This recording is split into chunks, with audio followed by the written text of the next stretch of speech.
An 18-year-old goes on a boat trip with friends. 2 days later, he washes up dead in the water. For 3 weeks, his family has been begging for one thing: the truth. Today, the independent autopsy finally speaks. Stick with me, because by the end of this video, you'll know exactly what the evidence says, what it can't say, and why that gap might be the most important part of this entire case. Thank you to Chairman Leon Russell, my longtime mentor from Florida, who helped raise so many of us. Thank you for always being there, Chairman Russell. As President Johnson said, I'm Attorney Ben Crump, representing the family of Nolan Wells. But it's not just me, it is a team effort of incredible, dedicated lawyers and investigators and paralegals. Attorney Lisa Park, attorney who you'll hear from in a few minutes, Attorney Eric Hertz, Attorney Gary Buchan, Attorney Camila Moore,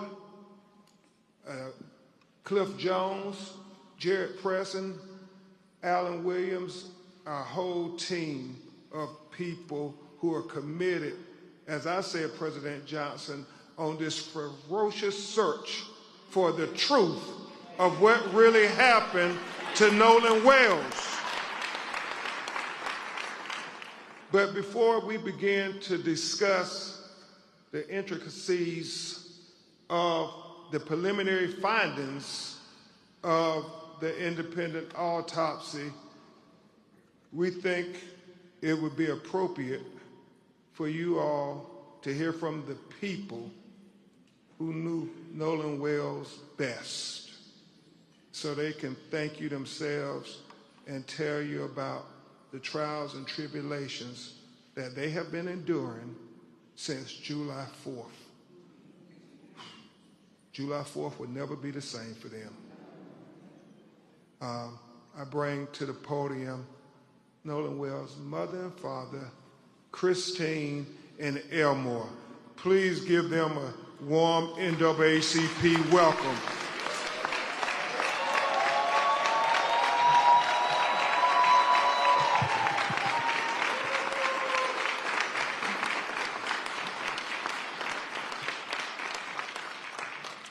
First of all, I want to say thank you all so much. Thank you to President Johnson as well as Chairman Russell. This has been a difficult journey. Losing a child, it truly breaks your heart. It is a pain that is just, you can't measure it. Especially someone like Nolan, who brought so much joy and light and life to everyone. You don't find too many genuine people like him. So to lose that light at such a young age under these circumstances has been absolutely difficult, which is why we've gone this route. There's so many people out in the public asking all of these questions, but the only question that we have is what happened to our son. That is the only question.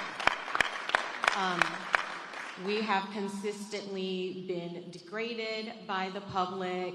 There's been questions about our parenting, our GoFundMe, this, that, and other. I've been called a racist. I am a healthcare provider, and I take my job very seriously. I love everyone. And it's been difficult for us, but we are leaning into our faith, leaning into one another, also leaning into all of you.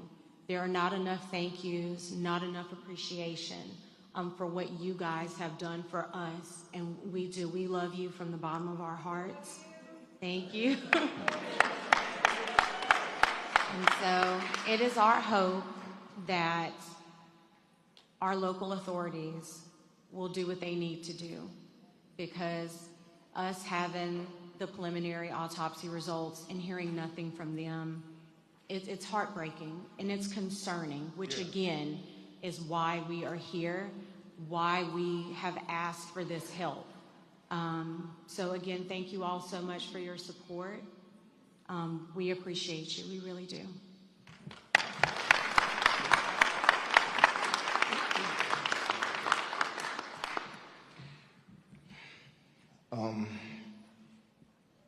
Every day I wake up, it's a new challenge. Knowing that a part of me I will never talk to, I will never hold, I will never play around with or get mad at, is not here anymore. Nolan brought a lot of joy to our family. He was the wittiest one out of everyone. The clown. He loved to put in the work because he wanted to be the best. He wanted to make me and his mother proud, and we were so proud of him just for being the person that he was. He was loving. All his teachers knew him, but loved him. He walks in the room, his aura, you are automatically drawn to it. Never met an enemy. And if there were, they would eventually be friends because they would eventually bond, and it's gonna be hard. He should be at football practice right now, calling me after practice, Dad, I made this play, or I made that play, or I get a text with 3 or 4 videos of him doing this, running this route, making this block, and what you think I should do? And I would give my honest, because I always tell her, if anyone is going to be totally honest with you, it's going to be me. And it's not because I'm being mean, but people outside of your family are going to tell you what you want to hear. I'm going to tell you what you need to know to make you better. It's going to be hard for our family from here on out. And like I said, every day is a challenge. We're going to miss our son. And like my wife said, we just want honesty. We want to know what happened to our son, because the things that you're telling us, that's not the character of our son. We know our son. I understand, our children would do things that, that would kind of dumbfound us sometimes, but the things that we're being told, that wasn't Nolan. So please keep us in your prayers, keep him in your prayers, and we're going to keep pushing and fighting until we find answers. Thank you guys for your love and support.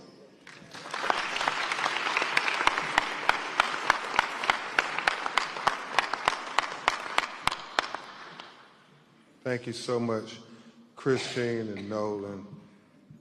Christine and Elmore, Nolan's mother and father. Before we start to go over the preliminary findings from the independent autopsy, we will hear from Attorney Lisa Park to tell you about who was the forensic pathologist who conducted the autopsy. Attorney Lisa Park.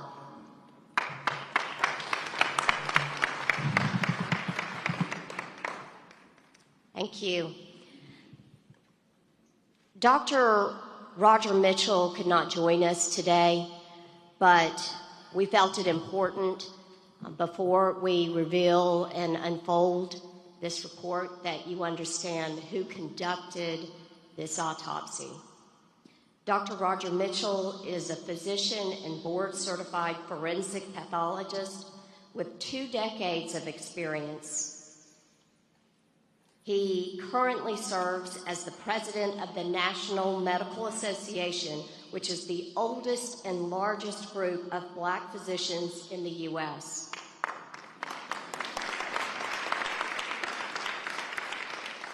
Most recently, he also served as president of Howard University Hospital, chief medical officer of the Howard University Faculty Practice Plan, and chair of the Department of Pathology.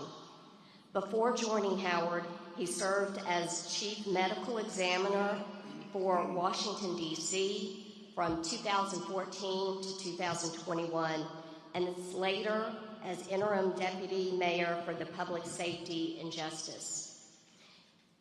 Dr. Mitchell has conducted and managed thousands of autopsies and is nationally recognized for his work at the intersection of medicine, public health, and justice. And for this case, we sought out the very best, and we are proud to be working with the very best.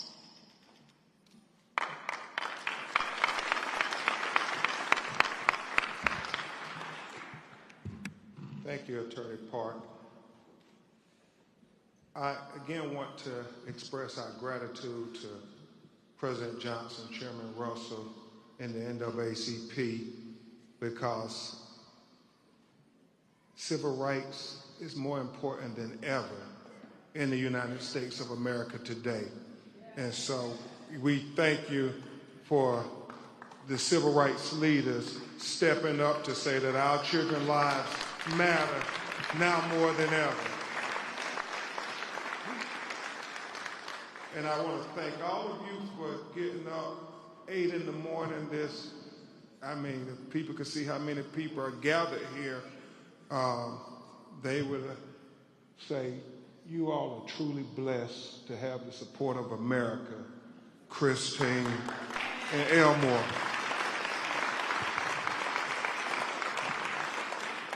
And I want to thank the media for covering this matter, because they don't always cover when our children are taken away from us in highly unquestionable ways. And I do understand there's a lot of news going on in America today. I woke up to them saying LeBron James is going to announce where he's going to play basketball next year. But I'm very happy that the media said this story is just as important. And I'm sure LeBron James and Rich Paul and Stephon Curry and Draymond Green,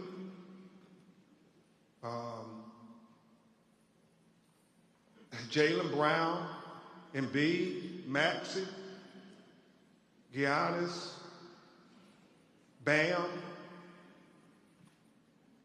and many other players in the National Basketball Association will all agree that our children's lives are far more important than where LeBron or any other player will play next year.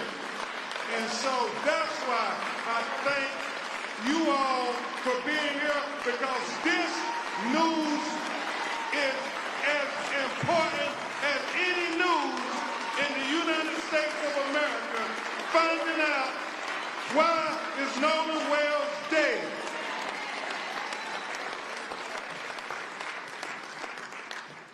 And I want to thank you all who have called the call center. I want to thank Reverend Al Sharpton.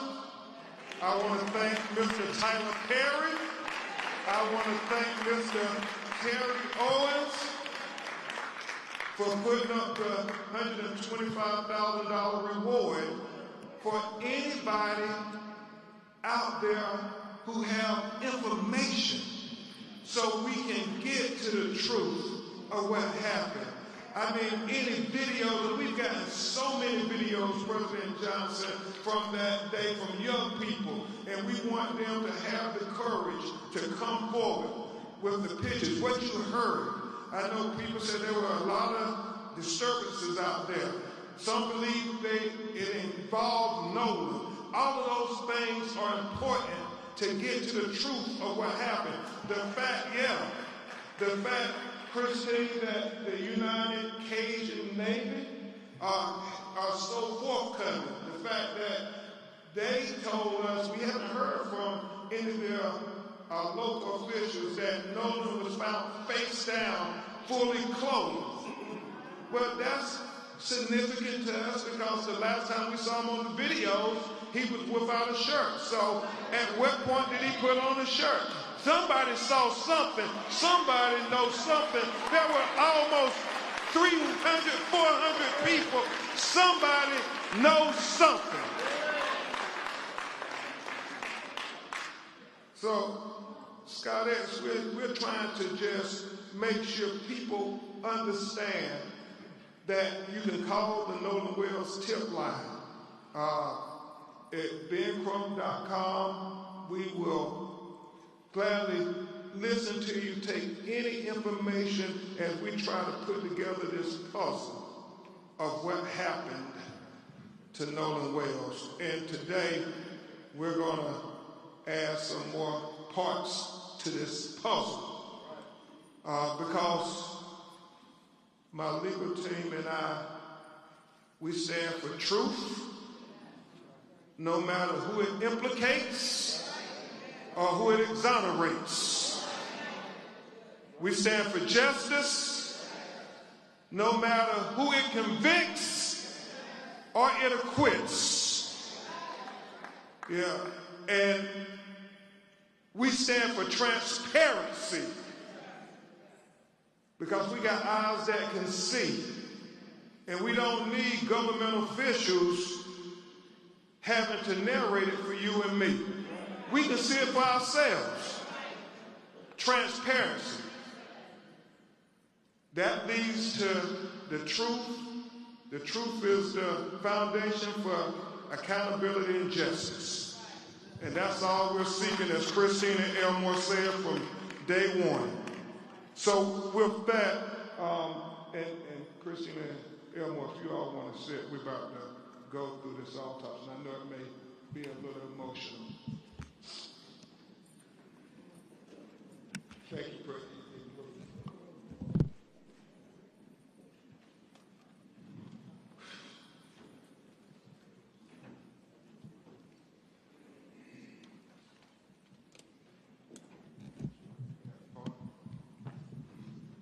Let's go.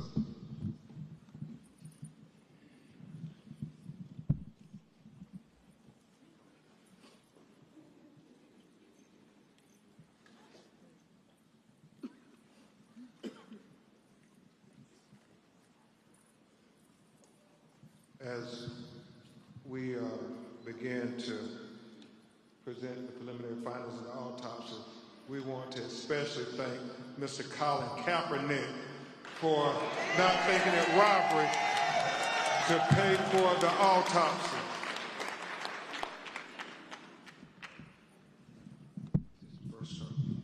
Let's go to the first one.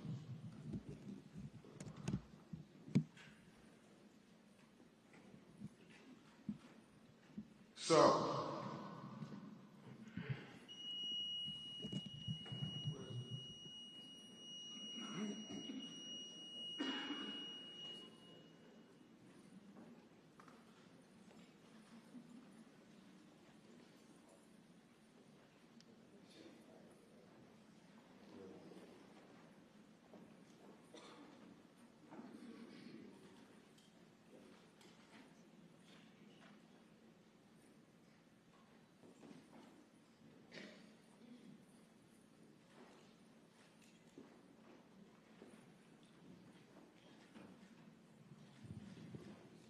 an autopsy will be provided for the media at press@bencrump.com.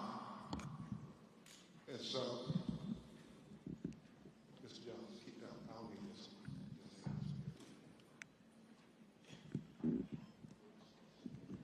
So, for this.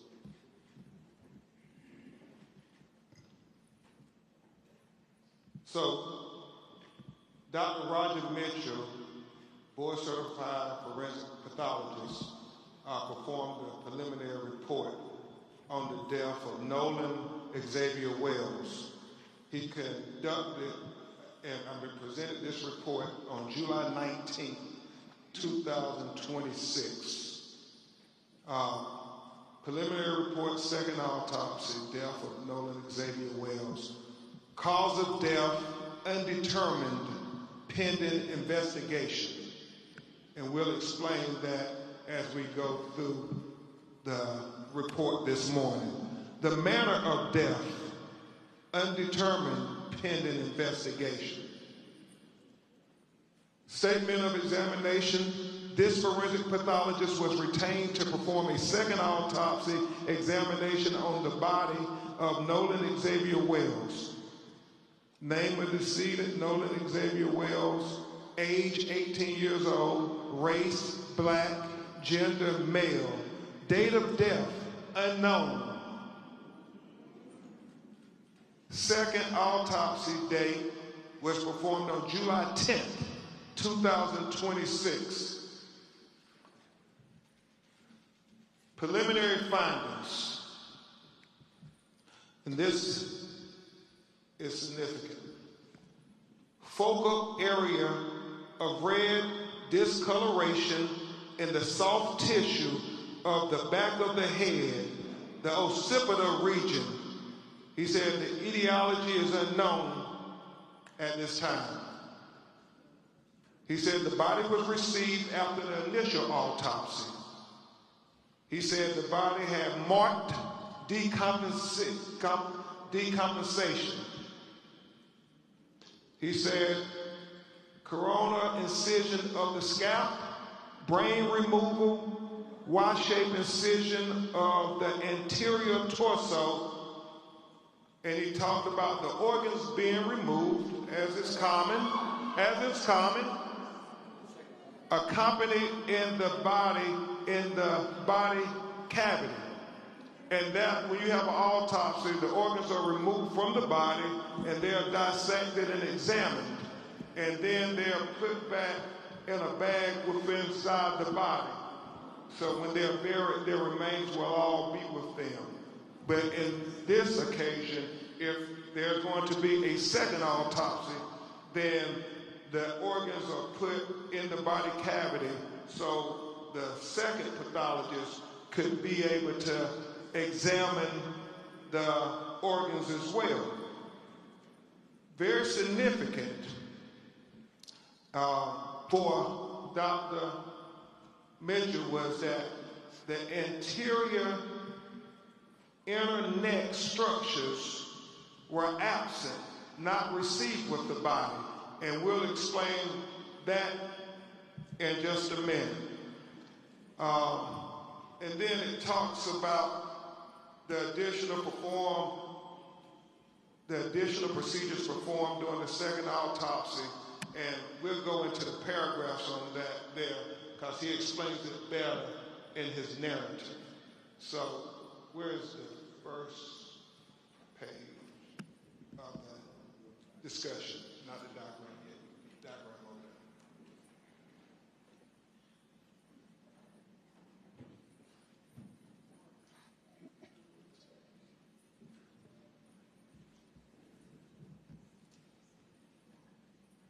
So he talks in the preliminary discussion opinion. This forensic pathologist identified several limitations during the second autopsy that create barriers to establishing a definitive cause and manner of death for Nolan Xavier Wells. And that's important. He talks about the fact that we didn't get to see the body when it was first recovered, like the medical examiner working for Mississippi would have seen. He talked about the second autopsy performed on Nolan Wells revealed marked decompensation or changes. Marked decompensation can obscure the presence and absence of bruising on the skin surface, especially during a second autopsy examination. What he's saying, because the body was so decomposed that you couldn't tell if there was bruises or abrasions on the body when he received it on the 10th of July.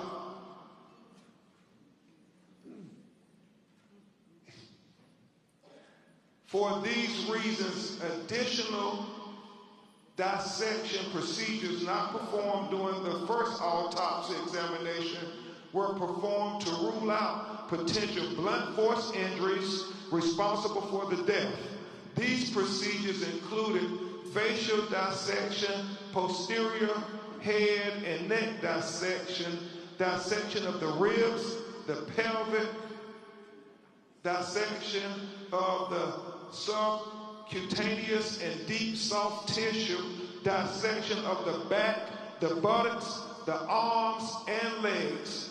He did all of this to rule out things. He ruled out there were no fractures or deep tissue injuries identified. This was very important because he wanted to be very thorough and very transparent, because transparency is the key to getting to the answers of why Nolan Wells is not with us. So he did that there and was very straightforward, very open, very open. He says, however, dissection of the back of the head during the layered posterior neck dissection revealed a 12 by 8 inch focal area of red discoloration in the deep soft tissues overlaying the occipital bone. And he talked about how he found red discoloration when he cut open into the back of his head towards the occipital bone, and he saw the red discoloration, and we actually saw the pictures of it. It's significant. You can't help but notice, why is this dark red here in the back of his head? And so he was important to note that in his report. He said that etiology of this finding is unclear. There are no lacerations of the overlaying skin nor fractures of the underlying skull. These findings are inconclusive for perimortem injury due to both the extensive decomposition and the absence of associated injuries. This finding, however, is significant enough to be highlighted in this preliminary report for further investigation. It is important to reiterate that the finding could not have been observed in the first autopsy because the posterior head and neck dissection were not performed. He said another limitation faced by this forensic pathologist was the absence of the anterior internal neck structures. The trachea and the laryngeal cartilage, the thyroid horn, and the hyoid bone were not received with the body.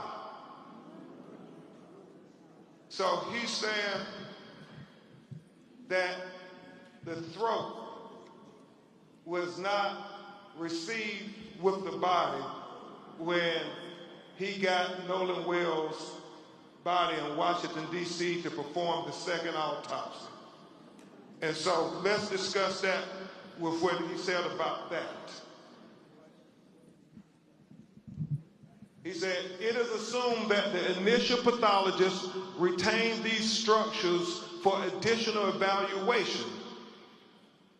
He said the retention of the anterior neck structures during an initial autopsy is a common forensic pathology practice. He was chief medical examiner for 7 years in Washington, D.C., and he said that if they had concern about throat or any fracture or compression of the throat, they too will hold them back. He doesn't know why they held the throat back, but he said the throat was not with the body of Nolan Wells when he received it in Washington, D.C. to perform the second autopsy.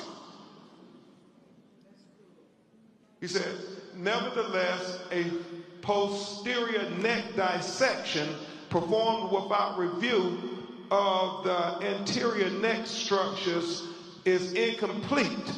Therefore, this pathologist cannot rule out injury to the neck as a contributor or a cause of death.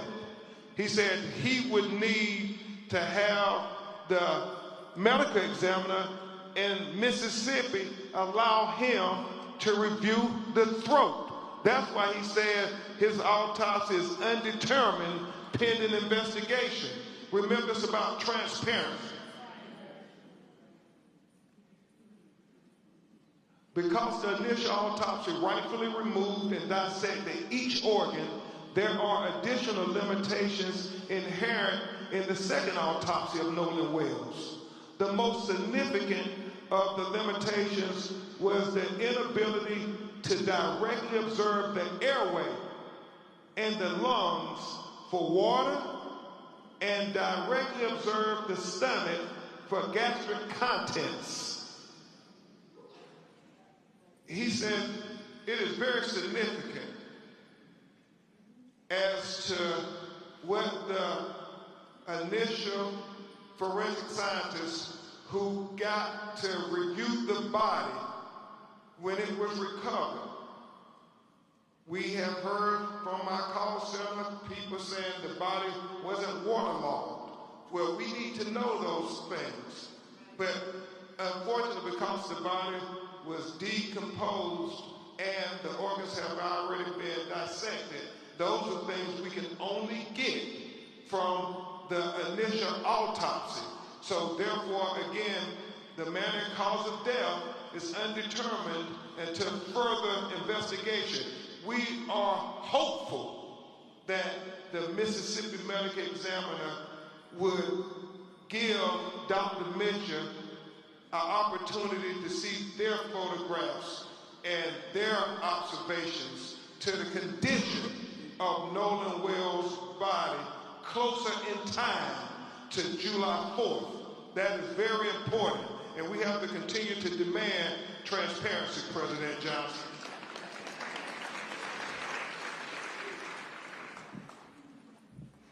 In addition, the original toxicology results have not been received at the time of this report, and we continue to wait for the toxicology to come back, because again, that will be part of the investigation into Nolan Wells' autopsy by Dr. Mitchell. It is significant to know that it's many things that go into toxicology that only Dr. Mitchell would be able to opine upon, and medical experts can opine upon. And he feels the proper place to do that is before a grand jury in a courtroom. And so we would hope that the district attorney would present Dr. Mitchell before the grand jury as well. We want all relevant information to be heard by the grand jury.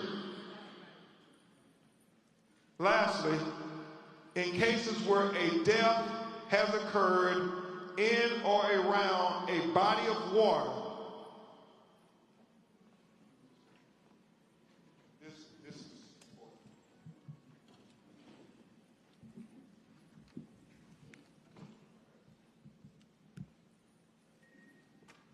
Lastly, in cases where a death has occurred in or around a body of water with suspicion of drowning, it is important to confirm how that person entered the water. This is the crux of the matter. This information is especially important for those deaths of persons who can swim. As in the case with Nolan Wells, At the time of this report, this forensic pathologist does not know the condition of Nolan Wells. He did not know whether he was conscious or unconscious when he entered the water. He said that would be significant. He said he did not know whether he was forced into the water or unforced into the water. He said that would be significant. So he said the condition of Nolan Wells before he entered the water would be the crux of the matter. It would be of utmost importance to being able to determine a cause and manner of death. He said, definitive circumstances of death are required to determine the manner of death. For these reasons, this pathologist cannot rule out, and let me really call your attention to this. For these reasons, this pathologist cannot rule out if any intervening non-accidental factors contributed to or caused the death of Nolan Wells. Understand, he said based on the examination of the body, he cannot rule out foul play. That is significant. With the following questions still outstanding, number one, what were the circumstances that led to Nolan Xavier Wells entering the water? Number two, what was the body position when it was found? We know that a member of the United Cajun Navy said that he was face down and he was fully clothed. Number three, was there water in the airway? Remember he talked about the lungs and the airways where they fill with water. Number four, is there any evidence of injuries to the anterior neck structure? We got the autopsy without his neck. We got the body without his neck at the time of the second autopsy.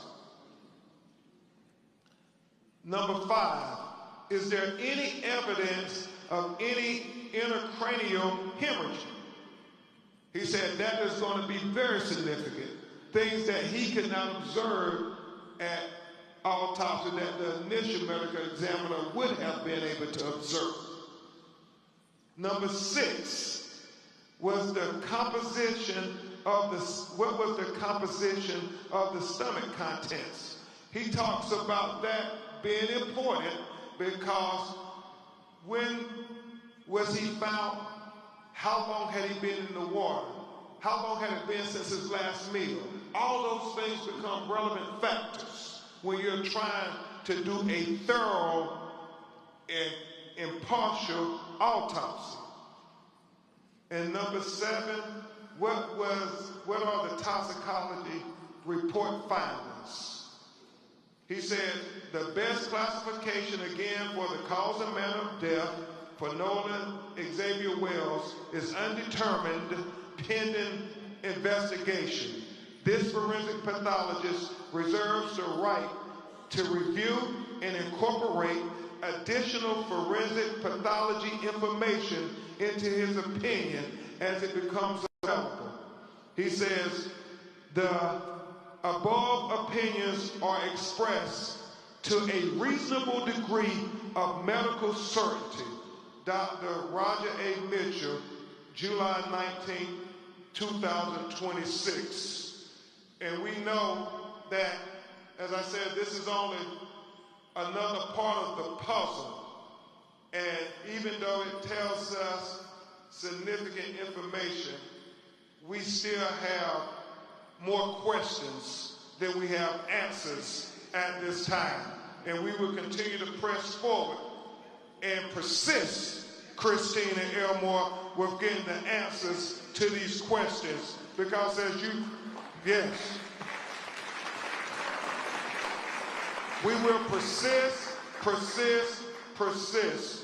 because as Christine and Elmore and Attorney Parker and I talked this morning, we know that there are so many conflicting stories.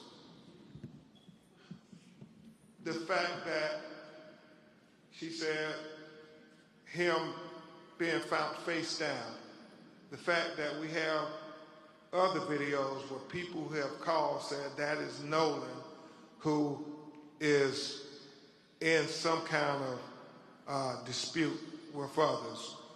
We're looking at all of these things. The fact that the GPS tracking of the boat is being questioned by many. We're trying to dot every I and cross every T, because we understand that when our children's lives are at stake, it matters. Not just what happened, but what we do in the aftermath of them being taken away from us. And just like the NAACP stood up when another tragedy in Mississippi taking the life of young Emmett Till, we will stand up for Nolan Wells. Just like the NAACP and civil rights leaders stood up when another Mississippi son was taken in Medgar Evers. We will stand up for Nolan Wells. And just like too many of our young people, Trayvon Martin, Michael Brown, Breonna Taylor, Ahmaud Arbery, Botham Jean, Terrence Crutcher, Stephon Clark, Sandra Bland, Atiana Jefferson, Alton Sterling, Eric Gardner, George Floyd, Tamir Rice, the young people who I was trying to focus on. Gary, we stand up until we get the truth, until we get justice for Nolan Wells. Justice for Nolan Wells. Justice for Nolan Wells. Justice for Nolan Wells. Justice for Nolan Wells. Justice for Nolan Wells.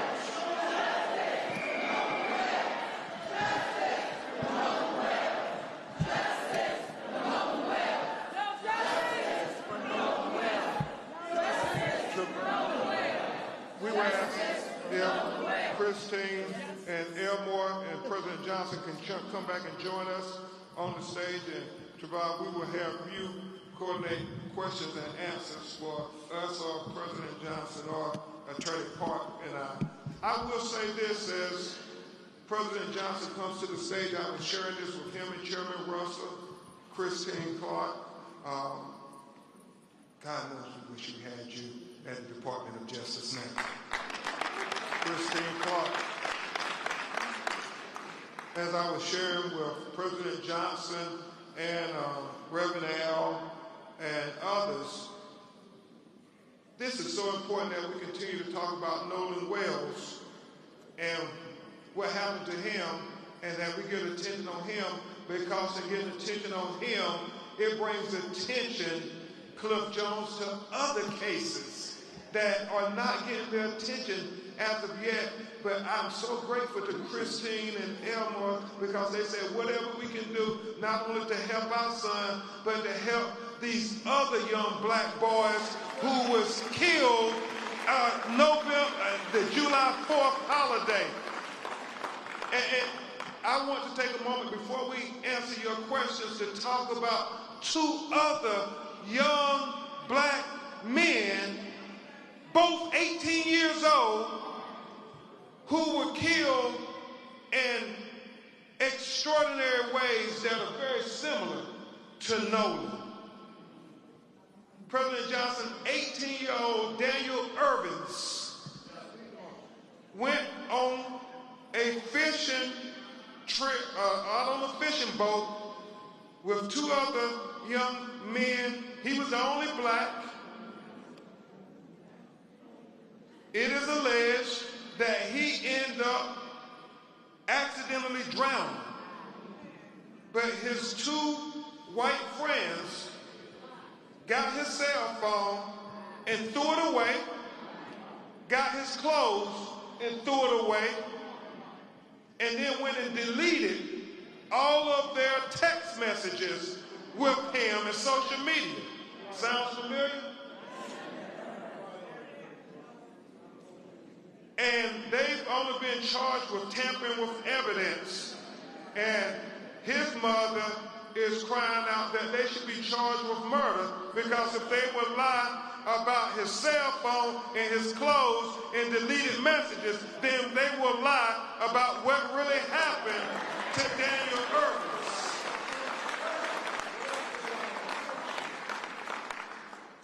And then there's the matter of President Johnson, Christine Clark, of 18-year-old Tyler Smith.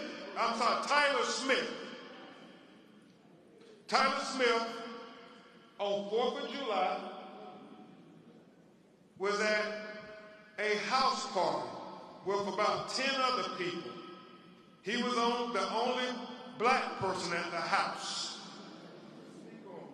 He somehow ends up shot in the head, dead. Some of the friends get rid of the gun. The police show up. They tell the police it was an accident. It was an accidental shooting, that they were playing Russian roulette. And Tyler Smith ended up getting killed. And apparently, Christine Clark, President Johnson, the police just took their word for it. His mother and grandmother are incensed. They asked the police, did you do a gunshot residue test on his hands? And the reason they said they had to call us, like Daniel Irvins and Nolan Wells' family, because the police told them, President Johnson, that there was no need to do gunshot residue on his hands or any of the other people in the house, because I don't understand this logic, but they said if they were playing Russian roulette, then all of them would have gunshot residue on their hands. So we don't need to do gunshot residue tests. It makes no sense whatsoever. So they are taking the word of these 10 people that your son just killed himself. And you don't have to worry about doing any investigation or testing forensically anything. Just take our word for it. Now, can you imagine in any 3 of these scenarios, had the survivors been young black men and they were with a young white man and he ended up dead, what kind of investigation would that have been? What kind of interrogation would that have been? Would they have ever been able to see the light of day until those questions were answered? Well, just like you would do a thorough investigation for your children, we want you to do a thorough investigation for our children.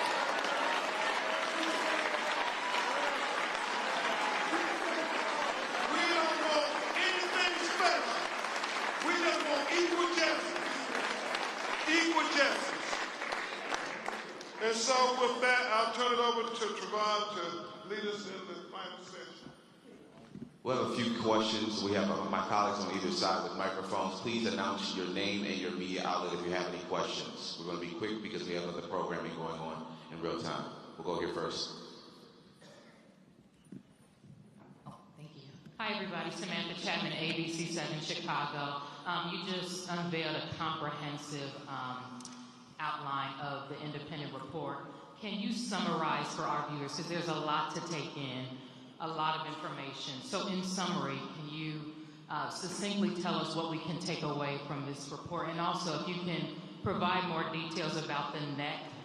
Yeah. I heard a lot of people behind me gasping when that detail was mentioned. Yeah, let me try to be very comprehensive. As Dr. Roger Mitchell said, that the focal area of red discoloration in the soft tissue of the back of the head, the occipital region, is significant because he cannot determine why you have that red discoloration in the back of his brain. That's significant. He also talked about, Mr. Williams, just the fact that as it's common practice, he was missing his throat when they received the body. And he wants to know why they held it back. He's not drawing any conclusions, but he said he would want to examine it if there were neck fractures or compressions to the neck. And he thinks that's significant to know at autopsy. The reason he says he would hold it back when he was medical examiner because he thought that there may have been some issues with neck fractures. The last thing that is significant is what we said before about him, the condition of his body when he went into the water. Was he conscious or unconscious? Was he forced or unforced into the water? He said those things are very significant. But he started off talking about this red discoloration in the back of his head is something that was of great concern to him. Thank you. We'll go here. Daryl Denard with Chicago Speaks on V103. What specifically are you calling for from Mississippi authorities in terms of transparency, but more importantly, investigations? And I know President Johnson is from the state of Mississippi, and the Mississippi Conference president is here. They're calling, as we are, for a fair, impartial, comprehensive investigation. When Nolan's parents heard the sheriff say there's no foul play at the beginning of the investigation, that is cause for concern, major concern. You haven't even investigated, but you're saying no foul play. And so we want them to dot every I and cross every T. You know, we had a meeting with the district attorney, and we expressed to them about our lived experiences. The fact, and you know, they said that's not what happens in her office, but we said we believe if the roles were reversed and there were 3 young black 18-year-olds and there was a white 18-year-old who was with them and he ended up dead, we don't believe that those young black men would not have been interrogated to the full extent of the law. We believe that it would not have been a choice whether they were going to cooperate with law enforcement if their lawyers and them were going to cooperate. No, they would have been held until they gave answers. They would have been held until they explained the cell phone in their possession. They would have been held until their cell phones have been examined. And so whatever you would do, had the roles been reversed, we want you to do the same thing for Nolan Wells.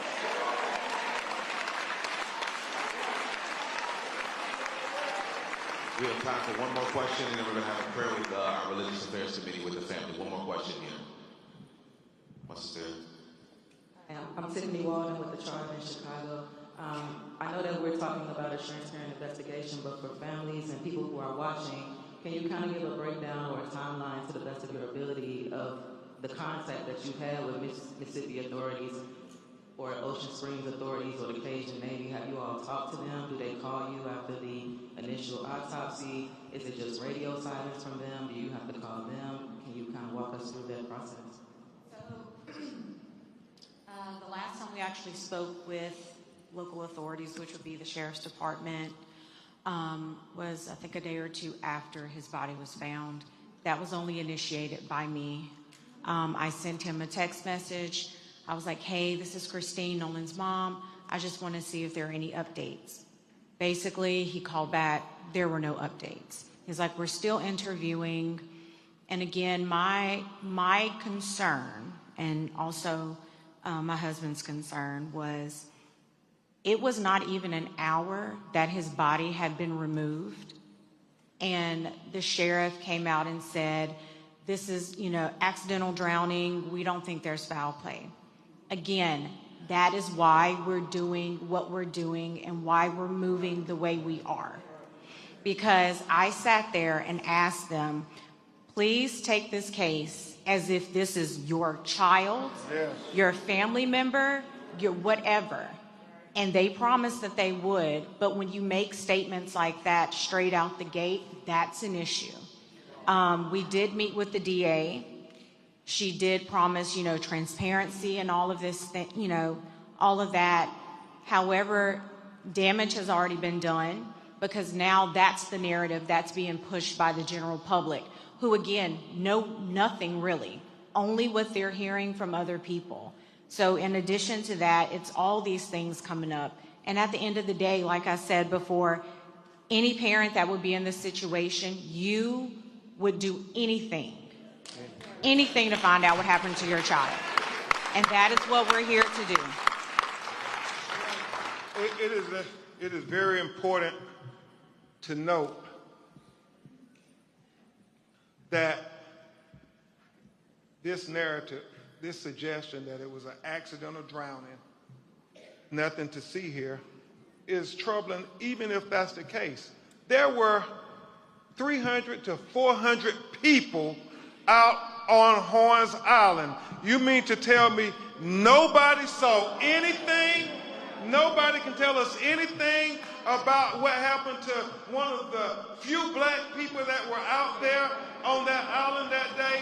It just doesn't add up. The fact that they're saying Nolan said that he would stay behind, but yet an 18-year-old kid would not want his cell phone if he was going to stay behind. The fact that, you have the young lady saying that he said he was going to get back on the boat with the boys, and then the boys saying no, he said he was going to stay behind and talk to her. If that was the case, don't you believe Nolan would have said, give me my cell phone, I'm going to stay behind. Give me my car keys, I'm going to stay behind. It's not adding up. And so we're going to keep fighting and digging until we get the answers, the transparency, the truth, the accountability, and justice for Nolan Wells. Justice for Nolan Wells. Justice for Nolan Wells. Justice for Nolan Wells. Justice for Nolan Wells. Justice for Nolan Wells. Justice for Nolan Wells. Justice for Nolan. So here's where this actually leaves us. Not a cause of death. Not a manner of death. A list of everything that was missing before his family's pathologist ever got the chance to look. Organs, tissue, answers. That's not closure. That's a family finding out the system moved faster than the truth did. The only report left that could actually settle this, the state of Mississippi's own autopsy, is still sitting unreleased 3 weeks later. Nolan Wells's family isn't asking anyone to believe a theory. They're asking for the state to release what it knows. Follow this channel so you're not finding out from someone else's headline. I'll break down the state's official autopsy the moment it's released, fact by fact, no speculation.